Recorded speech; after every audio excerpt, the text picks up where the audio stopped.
maka jalasan, kata Rasulullah, dia akan duduk bersamaku nanti di dalam surga Jannah. Jadi orang-orang yang senang dengan majelis ilmu, duduk dalam majelis ilmu, dan dia kuat majelis ilmu, maka kata Nabi nanti dia akan duduk bersamaku di dalam surga. Gitu. Biar ada yang ngomongnya yang sudah jumpa tiap hari, kan? Yang penting kita duduk bersama Rasulullah dalam surga. Gitu. Terus salawat dan salam kepada baginda Nabi Muhammad sallallahu alaihi wasallam. Hadirin ibu-ibu, bapak yang dirahmati Allah Subhanahu wa taala. Allah Subhanahu wa taala berfirman dalam Quran surah Asy-Syu'ara ayat 88 sampai 89. Yauma la yanfa'u malun wala banun.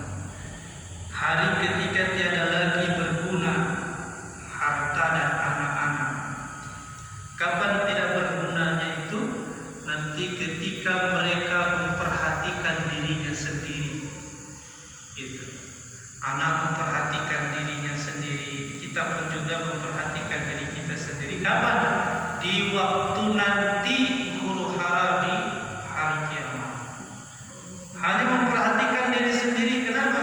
Karena dia fokus bagaimana nanti buku catatan amal saya, apa yang akan terjadi nanti. Karena disitulah dia akan yakin hari hisab yang sebenarnya, hari perhitungan yang sebenarnya.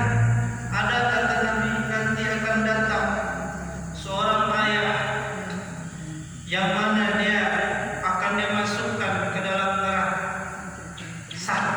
Cuman kalau ada satu kebaikan, dia akan masuk ke dalam surga. Akhirnya dia dipersilahkan oleh Allah untuk mencari kebaikan tersebut. Maka seorang ayah datang kepada anaknya, wahai anak, tahukah kamu siapa saya? Tahu, kata anak, engkau adalah ayah. Aku pernah berbuat baikkah kepada engkau? Pernah, kata anak. Engkaulah yang mengurus aku, engkaulah yang membimbing aku sekarang sampai besar, gitu kan? Tetapi ketika itu kata ayahnya, kalau seandainya aku ada kebaikan untukmu, mintalah amal kebaikanmu satu saja. Kata anaknya, wahai ayah, aku tak bisa memberi satu amal kebaikan itu, karena aku belum tentu juga nanti di hadapan Allah seperti apa. Pergi kepada istrinya yang telah dia perjuangkan, telah dia urus, diminta satu amal kebaikan saja di akhirat, tak dikasih oleh istrinya. Begitu saking pentingnya nanti. Makanya Allah Subhanahu wa taala, ya ayyuhalladzina amanu wa 'amilus sholihat. Hai orang-orang yang beriman, beramal soleh. Kalau kita yakin dengan hari akhirat, yakin kepada Allah Subhanahu wa taala yang mengadakan hari akhirat itu, hari pembalasan itu, maka kita tidak lengah-lengah. Kita akan beramal soleh. Semakin tahun ke tahun semakin bertambah amal soleh kita. Apalagi ini tahun baru bagi kita. Tanggal berapa sekarang? Enam ya? Ya wajib. 6 Muharram. 7. Jadi kita ini di tahun hari ini kita harus mempunyai hisaban, gitu kan? Hisaban sebelum datang hisaban, gitu. Jadi kita menghisab diri kita sebelum datang hisaban yang sebenarnya. Lihat tahun ke belakang. Oh, saya ini di tahun kemarin kasih. Ini kalau ceramah 2 minum ya kan? Iya. Beda. Jadi hisaban kita ini perlu kita hisab. 1 tahun kemarin, Muharram tahun kemarin sampai datang Muharram ini, apakah kita ada catatan amal bertambah atau berkurang? Kalau berkurang maka dia termasuk orang yang celaka. Kalau dia misalnya tidak bertambah, tidak berkurang, rugi. Gitu. Kalau misalnya bertambah, itulah orang yang beruntung. Gitu. Hasibu anfusakum qabla an tuhasabu. Hisab-hisablah dirimu sebelum datang hisaban. Gitu. Terus yang kedua, ila man atallahu biqalbin salim. Gitu.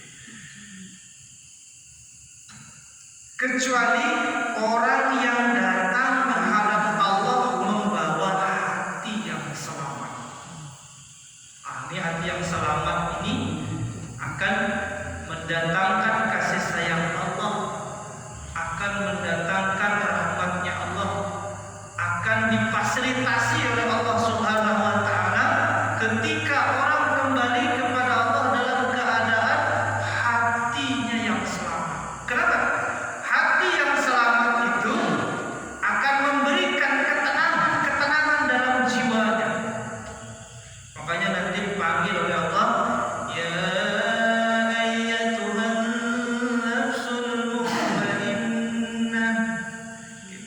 Wahai jiwa-jiwa yang tenang, wahai nafsu yang sudah bisa tenang, nafsu yang sudah bisa ditundukkan kepada keinginan-keinginan Allah, kepada ubudiyah kepada Allah Subhanahu wa taala, itulah jiwa yang tenang. Maka dia akan kembali ila rabbiki radiyatan mardiyah. Dan hari ini kita kan sudah sering bertahar, ya, di pondok pesantren atau di madrasah, bahkan di SD pun juga kadang diajarkan itu cara bertahar, ya kan? Ya. Di madrasah diajarkan bertahar. Itu yang kita taharah di madrasah, di pondok pesantren itu ada yang taharah yang zahir, ya kan? Taharah yang zahir. Yang hari ini kita sudah terbiasa. Terkadang yang taharah yang zahir saja, kalau nggak dikaji, kalau nggak dipraktekkan, kadang adonan salah atau nggak sempurna. Hari ini tidak akan membahas taharah yang zahir, tetapi taharah yang batin.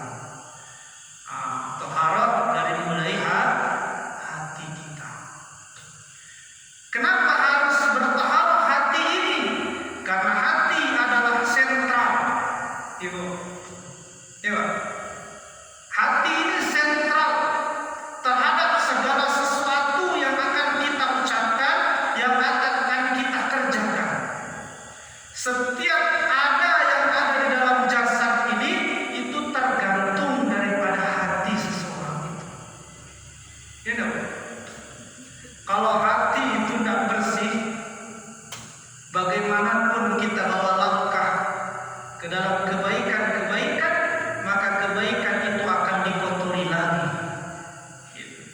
Kan tidak sedikit orang yang menghancurkan amalnya gara-gara hati masih kotor. Ya, kita sudah sholat sama-sama, kan ada orang yang membawa Allah untuk menjelek-jelekan orang, tidak awak misalnya kan, kadang kawan awak. Apa tandanya? Karena lupa toharah qalbu kita. Sebelum